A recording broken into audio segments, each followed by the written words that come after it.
I'm Dylan Trussell, and this is how you sell without selling out. Rogers that. Hi, everybody. I'm Rogers Healy, and welcome to Rogers That, a podcast dedicated to selling without selling out. Today, we have someone all the way from the land of California that made a special appearance, someone who's become a dear friend. I met him through the world of investing, became an immediate fan, and I'm not reading off script here. This is all from the heart. A lot of words come to mind for my buddy Dylan Trussell, but for some reason, I want to call him a Renaissance man. And to me, that's a really, I don't think I've ever used that term for anybody, but there's very few people in the world that put their mind to something, they figure it out, and they find success very, very quickly. And Dylan is one of those guys. I met Dylan through his company, Culprit Underwear, which we'll hold up, I'm sure, a few of these throughout the course of our conversation. And I immediately fell in love with it. I fell in love with their approach, their style, their edge, their very bold ability to market without offending people, but to live in your head rent-free. Tried their underwear on and immediately called them and said, I'm in and would love to go and put a group together to be a part of the journey. And through that, have become bigger fans of Dylan and David as co-founder, as leaders, as friends, as men. But there's just something to be said about someone who doesn't have any quit in them. And Dylan, to me, is one of those guys. And unfortunately for Dylan, so am I. And so we've spent a lot of time over the course of the year getting to know each other, grinding it out, and we're turning the corner to some really exciting news. And so today, we're going to have Dylan share the story of Culprit Underwear, but more importantly, of Dylan Trussell. And I have a feeling you guys are in for a really exciting conversation. So Dylan, welcome. All right. Thank you, Rogers. The Renaissance man. Yeah, it's cool. Accurate? I'll take it. Yeah, cool. So tell us, who is Dylan Trussell, or even Dylan Trussell? So I had no idea what I wanted to do with my life. I was going to Boulder, Colorado. See you, Boulder. Go Coach Prime. Because that was the only school that I got into. So Really? Yeah. I got into Arizona, like on a technicality as well. But no, I went sight unseen, had never even seen the campus before. Seriously? Yeah. I was like, it's got mountains. I can snowboard. Cool. Sign me up. Did you live in LA? Did you grow up in LA? Yeah, I grew up in LA. Wow. So that's probably some culture shock. I mean, LA technically has mountains. Yeah, it was a bit of it wasn't that bad of a culture shock, actually. Really? Yeah, it just felt like the right place. No, fair. So first day of school, I meet David. I won't go into too many of the details of that. But we end up, in class together in psychology. There's this end of the year assignment. You can either do an essay, a short story, or, a big presentation or a video. And we're like, you know what, let's just do a video. That sounds like the easiest. So we got our whole dorm involved. We got really fired up about it. We made this crazy, mockumentary interviewing everyone. And there was some, let's say, crazy parts of the video. There was some violence. There was some, suggested scenes. I won't go into too much detail again. And we start showing it to the class, and the teacher freaks out. Closes all the blinds so no one else can see in, but the class loves it and gives us a standing ovation. And it was kind of one of those moments where you're like, okay, wait, this kind of works, And then the teacher was like, all right, well, you didn't really do the assignment, but I'm going to give you an A if you change your major to film. And we were like, we can do that. Seriously? I didn't even know we had a film course in the school. I literally didn't know. So David and I start learning on actual film where we're shooting Super 8 and 16 millimeter. We're cutting it by hand. We're gluing it together. We're using this super outdated 50s, 60s equipment. And we start making these Tarantino-esque silent films, and they're really cool, but they're really gory. And they start calling us the bros of the film department. And so we're like, all right, this is what we want to do. We found our vocation in life. We move out to LA. We're like, we're going to be the next Tarantinos. We got this. And then we quickly realized that they weren't just handing out bundles of, cash to people to go make movies. No one was going to give us millions of dollars. We had to prove ourselves. So we kind of followed the route of, Fincher, Michael Bay. We're like, let's just start making commercials. Let's make these super cinematic commercials. Let's prove we can do it. Let's get a good reel. And then let's go back at this movie making thing. So we end up stealing some jobs from some big agencies to market some movies for Fox Studios. We get hired by this big agency to run their production department. They had no idea how old we were. We grew out our beards for the meeting. And then they were like, how quickly can you grow a beard? Well, we had a few weeks before the meeting. Okay, so man, that's really strong willpower. Yeah. We have a meeting tomorrow. Yeah, grow the beard. Let me just spray some Rogaine on my face. Yeah. So we went into the meeting. trying to act a little older than we were. We were like 24, 25 at the time. And they're like, we want you to run our production department. We love your work. Put together a business plan. So we drove to the bookstore, got a book that says how to put together a business plan. And we ironed it out. And we're like, how much salary should we ask for? We had no idea. And we got in there. We ended up with a really cushy salary, and it was great. The only problem was we said we were going to, part of our business plan was we were going to bring in $1 million worth of business each our first year. Was that in the book? No. It was in the business plan though. And so we started going after big clients. We're like, let's win Chevrolet. Let's win, like, we were going after ridiculous clients. We had no idea that these, massive blue chip companies had agencies of record. We didn't know anything. We just knew how to direct. And unfortunately, we didn't know how to direct our attention well. So we were doing a great job directing all their commercials, running their production department, but an awful job at winning clients. I think we had $0 about 6 months in. And so, we're riding high, we're making all this money. We're not saving any of it, obviously. David got a new Mercedes. I booked us a trip to St. Bart's. And then they call us in for a meeting and they're like, surprise, surprise, you're fired. And by the way, your healthcare is gonna run out at the end of the month. And here's 6 weeks of unemployment. So we were kicked out on our ass. And in the parking lot, David's like, he looks like a bomb went off. Like he looks like depressed. And I'm like, what are you depressed about? He's like, dude, we just got fired. Like, what's wrong? I was like, Dave, that was the greatest thing that's ever happened to us. He's like, what are you talking about? I go, do you want to work for an agency for the rest of your life? Like we were going away from our dreams, getting into this really cushy job, getting way too comfortable. And we weren't going to accomplish anything if we stayed there. And he's like, oh my God, you're right. So we start packing for our St. Bart's trip with no money, no prospects in the bank, and we were on the way to the airport. Our friend's driving us, and David's wearing these cheetah shoes. And he goes, oh my God, are those gourmet footwear? And he's like, yeah. Gourmet footwear? Gourmet footwear is the name of the brand. It was a streetwear brand on Fairfax. And he goes, yeah, of course. He goes, oh my God, I know the owner. His office is right here on Sunset Plaza. Like as we're driving away, he goes, oh my God, take me there right now. So we storm into this guy's office and we go, listen, we're going on this trip to St. Bart's. We're going to take your men's shoes and put them on scantily clad French women on the beach of St. Bart's. And the guy goes, I don't believe you, but here's 4 pairs of shoes. And then we go off to the airport, and to cut a long story really short, we do exactly what we said. We found a really beautiful girl at one of the nightclubs. We showed her some photos we had taken earlier that day. We go, listen, we want to shoot you. And she ended up being a local and took us to all the secret spots. So we made this killer video, set it to this really cool song. And we showed the guy when we got back, and he goes, whatever you do, don't change a frame. And they put this video out. It hits every male fashion blog, High Snobiety, Hype Beast. It goes crazy on the internet. It gets like 1 million views in like 48 hours and gets all this press. And suddenly, and we put our names in, like, we put our credits in French all over this thing because like we weren't getting any credit. Wait, were you Dylan Trussell? Yeah, well, yes, I was Dylan Trussell, but it was like cinematography, dude. Like it was like that because there was a little bit of nip slip in the video. We wanted to make it like artistic, so we put French credits, but we put it all over the place because we were doing it for free. So this video goes crazy, and now all these other brands are seeing our names and wanting to reach out, and so we get a ping from Beats by Dre. And they're like, hey, like, we love that video. Can you do something similar for us? How much did it cost? And I look at David. I'm like, what should we say? And we mute the phone. And he goes, I was like, should we say 5,000? Should we say 10,000? And Dave unmutes the phone and goes, $50,000. And I was like, oh my God. And they were like, cool, let's do it.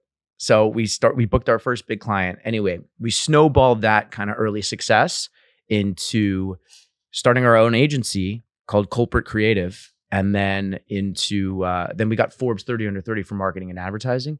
And that's when all the really big clients started wanting to work with us. So we got Starbucks. We ended up doing a Mercedes Super Bowl ad.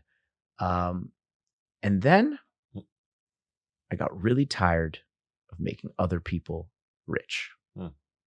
It was time to start our own brand. But what brand to start? There's so many so many options, we're like, we could do an alcohol brand. Yeah, but there's too many regulations. Show them the jacket. Show them the jacket. I'll stand up and show the jacket. Boom. Yeah. That's a 101 custom embroidered Yes. corporate jacket knitted by my stepsister. And so we landed on underwear. Why did we land on underwear? Well, we had done an underwear commercial for another brand ages ago and really put them on the map, really like made their brand voice. And that video went crazy viral and like really helped that brand take off. And I'm spending weeks now on the next proposal that we're going to show them. We put this beautiful presentation deck together. We weren't doing any other work. We were just like, let's win them as a client. Let's focus on this. So we dressed to the nines. We sat an hour in traffic. We pitched our hearts out. And then they simply said, I don't know if it's on brand. And I was like, what are you talking about? We just made your brand. And they're like, yeah, can't you just do something like have a guy push a girl on a skateboard on Venice Boardwalk? And we're just like, no, like what planet are you living on where we would do that? And so I never get angry. I've been angry like, I can count on one hand how many times I've actually been angry in my life, but this was one of them.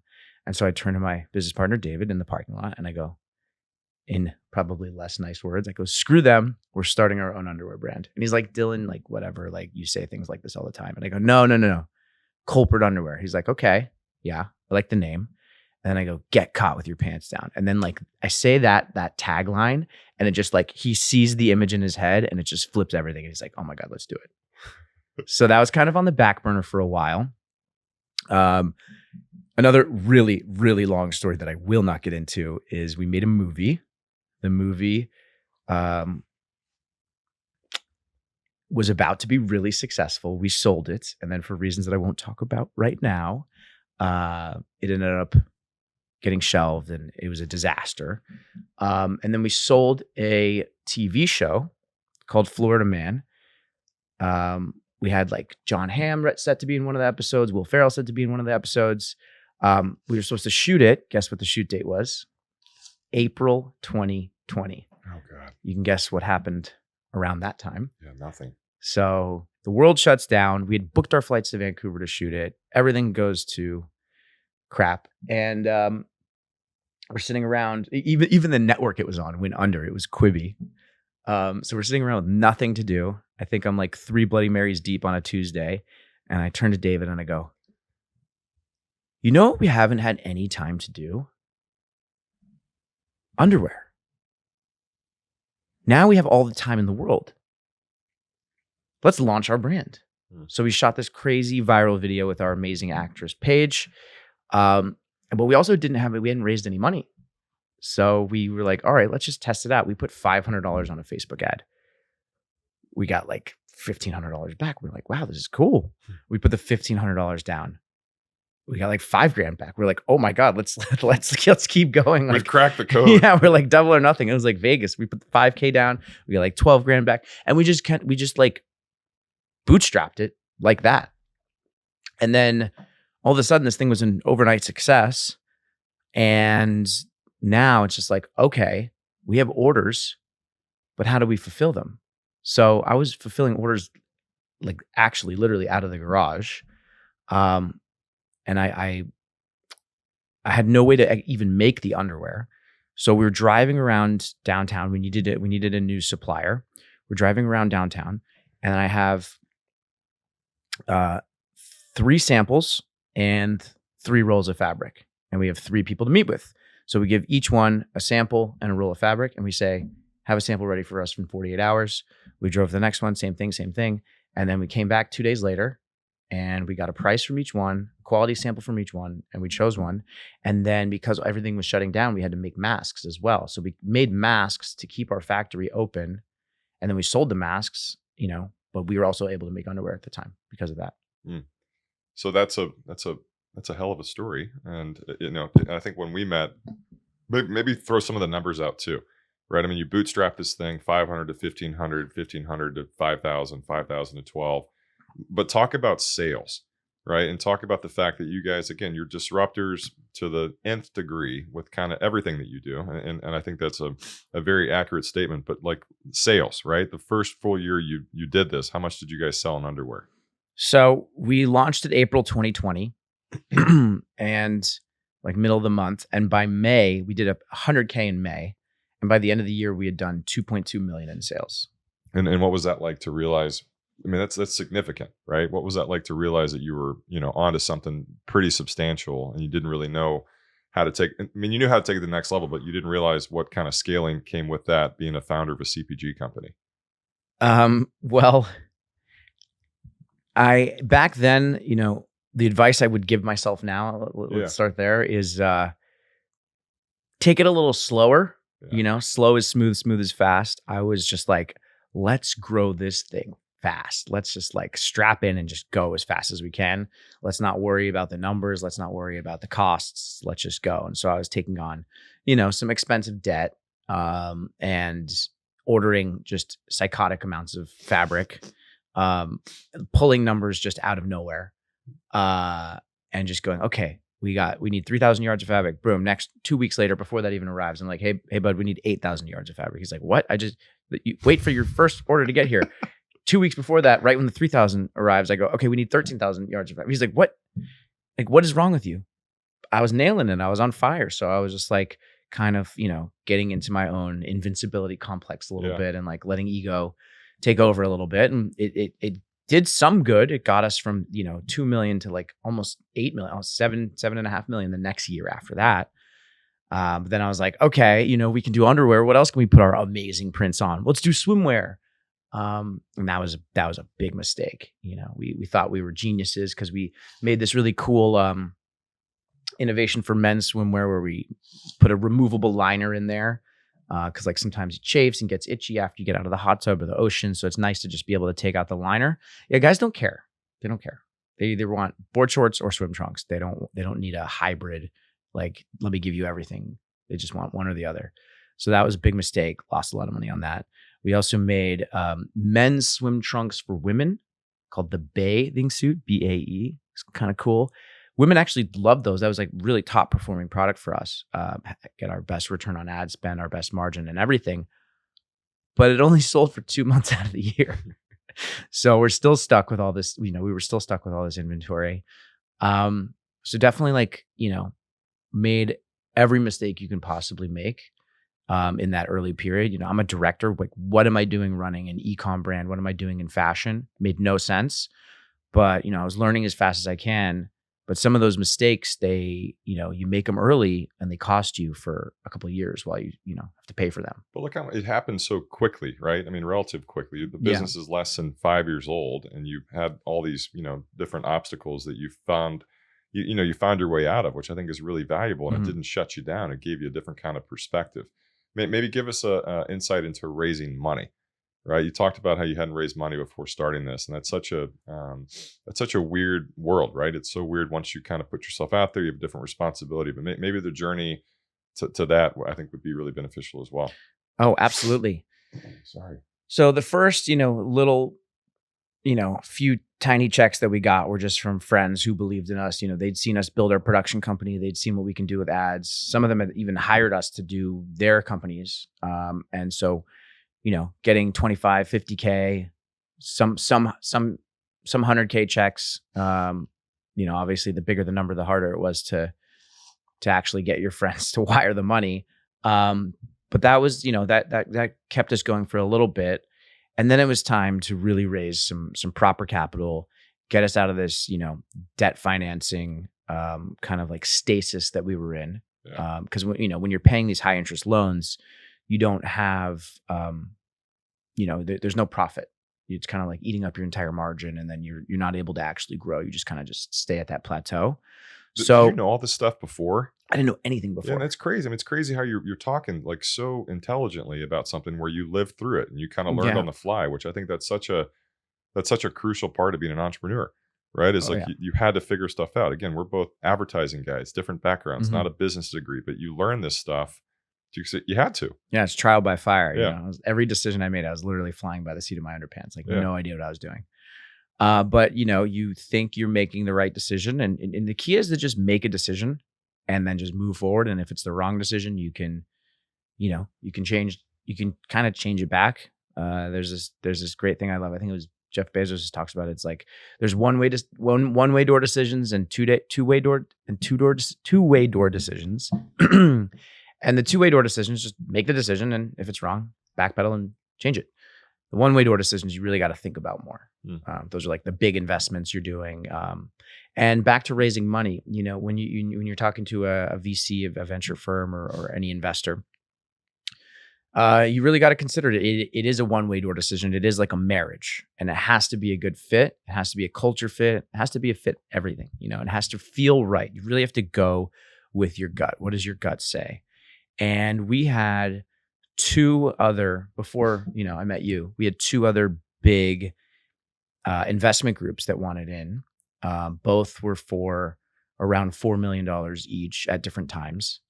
And luckily, I had read somewhere, I think it was Naval, who says the term sheet negotiation is the most important negotiation of your life. And it's way more important to get the right terms and control as a founder than it is to get the right amount of points. So it's okay to give up, an extra 5, 10 points, whatever it is, if you go with someone who's going to give you more control and make sure that your company doesn't get taken over in the future, than it is to, get a better deal now, but then get screwed later. Yeah. And so you really gotta just like know what you're getting into. And for other founders out there, always be wary of the term standard. If someone says, oh, it's a standard, it's boilerplate, like always be wary of that. You never want to do what's standard. You want to do what's right for you. And anything on there can be changed depending on what the deal is. But, raising money is a much longer process than you want it to be, than you think it would be. And if I told you how long it would take, you might not want to stomach it from the get-go. It took us 3 years of consistent trying to raise money to get the right deal. And thankfully, I met Rogers over here, and I knew instantly, like in my gut, this is a great person. This is someone you want to do a deal with. If this is going to be a marriage, I'm happy to be with Rogers till death do us part. Yeah, thank you. And to play off that, and I want to ask you some other questions too, but I think one of our superpowers, and David too, is that we don't bring the traditional experience to the space of e-commerce, of CPG, of venture. And so I think that we've been able to leverage that, right? And I think, again, like you have a figured out attitude, you find ways to navigate, but you also don't really have any fear. And I think most people kind of stand behind what they've been taught or trained, which, you can't live that way without experience. So maybe as a founder, give some wisdom on that, right? There's a difference between just like doing something blindly, but then believing in yourself and realizing you're not going to fail. Yeah. Belief always has to come before ability. You have to be able to believe. Did you just make that up? No. Okay, no, I was it's like, not it's not an original. It's not an original. Is that a you thing? No, that's a piece I got from David Senra, actually. He always says belief comes before ability. I love that. Yeah. So you have to believe that you'll be able to figure out whatever comes along, that you'll be able to solve whatever problem comes up. Then what's the Dylan version of that? If you had to turn it into a Dylan, you're so great at giving other people credit, but what? I don't know if this one's original either, but I don't know where this one comes from. This has become my motto, which I always say to myself whenever things get hard. And it's just, if it was easy, everyone would do it. Yeah, that's probably not you. It's probably not. But, if it was easy and everyone was doing it, then it wouldn't be easy because everyone would be doing it. But on the flip side too, if it was easy, it wouldn't be fun. Think about the story. You're so great at telling your story, and it's like you can press a button and like I can give you the vertical, tell this. It's like you do it because it means so much to you, but you're speaking from experience. And I feel like if it was just handed to you or me, like it's not enjoyable. Right. It's almost like you kind of are glad you went through the swimsuit issue and all these. It's like you have to live through it. Yeah. I want to make sure I ask some just kind of fanboy questions too. Culprit, which I want Dylan to kind of tell you what makes it really different, other than the fact that it's very comfortable and they've got awesome designs. And you can talk about what's the licensing thing, or what is. Yeah. So a lot of other companies, they officially license, they'll be like, okay, we're licensing Star Wars, we're licensing Harry Potter, or, Disney, whatever it is. Right. And I don't know how to license anything. That sounds like a lot of work. I got a small team. I got other things I got to do. So instead of licensing stuff, we just parody it. And I think the parodying makes it more original. So, for example, the ones over there, I don't know if you were a Care Bears fan from the 80s, but that one's called Don't Care Bears. So it's just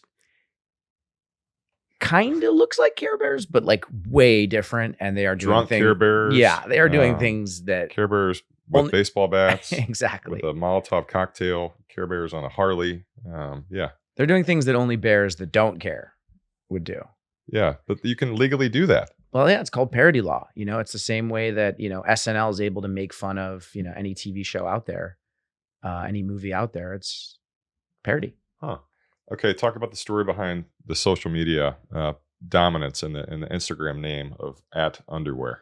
Oh, this is great. So we wanted to just straight up own the category of underwear. We found out that underwear.com goes to Calvin Klein's website, and we're like, wow, they got underwear.com, bastards. And then we were looking at Instagram, and we're like, well, nobody's really got @underwear. It's got 0 posts. Someone has it. Let's message them. Let's find out what they would be willing to part with. So we messaged them, and we found it was some Russian squatter or something. And we start negotiating, and they're like, I want the Bitcoin. And I'm like, and this was back when Bitcoin was like $6,000. And we're like, I'll give you a quarter of a Bitcoin. He's like, okay. So we negotiate. Was it John Malkovich was the negotiator? Pretty much. And finally we agree, and we're like, all right, before we send you this money, send us your passport. And if we don't have it in 30 seconds, like, the deal's off. Because we wanted to make sure that, they're not going on Google and finding a passport with the same name and, photoshopping it, right? We gave them a time limit, and we got it. We're like, okay. He's like, why did I send you that? We go, so we can track you down if you don't send us the path to login. And it got done. And we got it done. And so you gave him his Bitcoin. And gave him the Bitcoin, got the account. Wow. So it was like $1,500 worth of Bitcoin.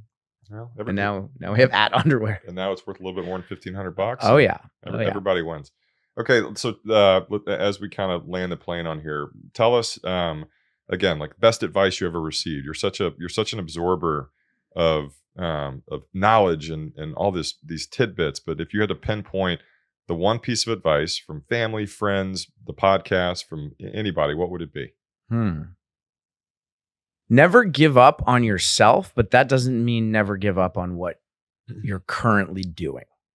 And I'll explain. So sometimes, you have a dream, you want to do something as a founder, as an entrepreneur, you have your business idea, and you start working on it without really understanding, how hard it's going to be, what you're up against, the market, and the most important thing is finding something that has the right market. If your market's not big enough, or if your price point's not right, or if, people just in the market don't care, or they're only going to buy your product once, for example, like Casper mattresses, I think, got into some trouble because they sold a bunch of mattresses, raised a bunch of money, they were worth a lot, and then they realized, oh wait, people only buy like one mattress a decade or something. So it was like hard to continue growing that business. So the market is really important. Luckily, underwear is something that, you always need new underwear. Every 6 months, you should be buying new underwear. Especially you guys out there, buy underwear every 6 months. It is gross when you wear that for 7 years, okay? And buy culprit. And you got to make sure like what you're doing has a big enough market where you can actually make it a viable, successful venture. Otherwise, you're just wasting your time. So there are certain things that if they aren't working harder isn't actually going to make you successful. Sometimes you need to quit what you're doing and do something else and pivot. So never be afraid to pivot as long as you don't give up on yourself and your own success. You can change what you're doing. You can give up on the one thing that isn't working and do something that is going to work. I love that. What are your thoughts on white underwear? My thoughts on white underwear are not while you're eating Mexican food. Fair enough. Fair enough. Who's your dream collab? If Culprit Underwear got to bring in one person from anywhere in the world, who would it be? I would love to do something really high end like Dior. So what about a person, an actual? Bring Christian Dior back from the dead. Okay, that's doable. Yeah, Yeah. if anybody can pull it off, it's gonna be Dylan. So you look back, Or Salvador Dali. Okay, wow. So who fits the Culprit brand to a T? Mm-hmm. You think back in a few decades about your legacy and all the stuff that you've done and all the stories that you've told, and you could pinpoint the thing that you're most proud of from a worldly perspective. What is it? Well, you talk about the, giving advice kind of thing. I've been through the ringer on this brand and my career running a production company before that. And I want to prevent other people from making all my mistakes. And my mistakes are just like typical textbook mistakes. You will, if you are new, if you're green and you don't know any better, you will probably make the same mistakes I did. And I want to save you 10 years of your life. So because of that, I actually wrote a book and I just finished it and then submitted it to a publisher, and it's being edited now. Seriously? Seriously. What's it called? It's called The Shortcut. And so, Can I be one of the people in the back that gives it a review? I'll read it. Absolutely. I can say this is the first book I've ever read. If you want, I can read you the first paragraph. Would you like that? Really? Yeah, this was not set up, but yes. Okay, cool. It's called The Shortcut, and it's all about, Is it a long paragraph? It's pretty short. Okay. Let's. The book's called The Shortcut. I try to make things not too long. All right, here we go. I'm disorganized. I drink too much. My memory works better for useless facts than the details of my own life. My ADD will transport me to another dimension when someone is telling me something important. I'm gullible, too trusting, and I take unnecessary risks. If I can be successful, so can you. Every lesson I've learned the hard way is in this book. Luckily, you're not just learning from my dumb mistakes. You're learning from people way smarter than me. Think of me as the DJ playing the greatest hits from history's wisest entrepreneurs, adding little remixes of my own. I wish I had this book when I was just starting out. It would have saved me 10 years of pain.